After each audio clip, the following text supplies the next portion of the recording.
जय हिंद। मैं अनामिका अंडमान टाइम्स 24/7 में आप सभी का स्वागत करती हूँ।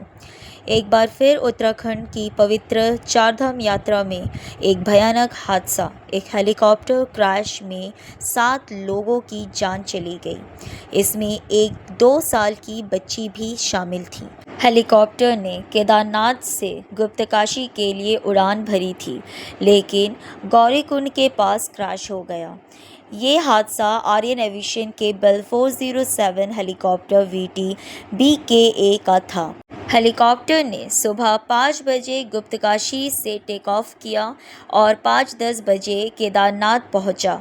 वापस लौटते वक्त 5:18 बजे हेलीकॉप्टर गौरीकुंड के पास क्रैश हो गया। SDRF की टीम ने 5 घंटे तक रेस्क्यू ऑपरेशन चलाया और सभी 4 बॉडीज को रिकवर किया। Pilot retired Rajveer Singh Chauhan 39 years के थे। जयपुर के रहने वाले उन्होंने 15 साल तक आर्मी में सेवा दी थी और कुछ ही समय पहले उनके ट्विंस पैदा हुए थे।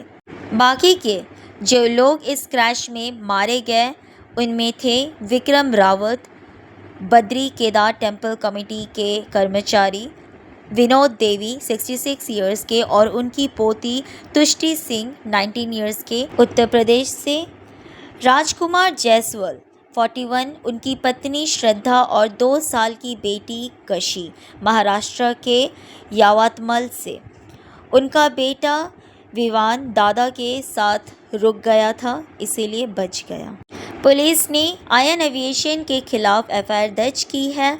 DGCA के वेदर चेक प्रोटोकॉल्स का उल्लंघन करने के आरोप में।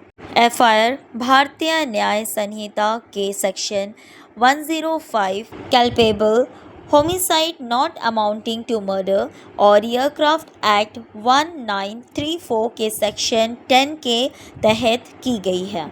कंपनी ने हर मारे गए व्यक्ति के परिवार को 5 लाख का मुआवजा देने की घोषणा की है।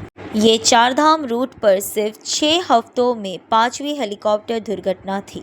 2 पायलट कैप्टन योगेश ग्रेवाल और कैप्टन जितेंद्र हरजय, जो खराब मौसम में उड़ान भर रहे थे, उनकी लाइसेंस 6 महीने के लिए सस्पेंड कर दिया गया है।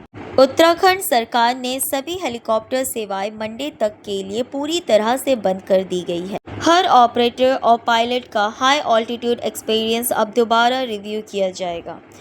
मुख्यमंत्री पुष्कर सिंह धामी ने कहा, कोई भी सेवा अब तक दोबारा शुरू नहीं होगी जब तक सेफ्टी प्रोटोकॉल्स पूरी तरह से लागू नहीं किया जाता।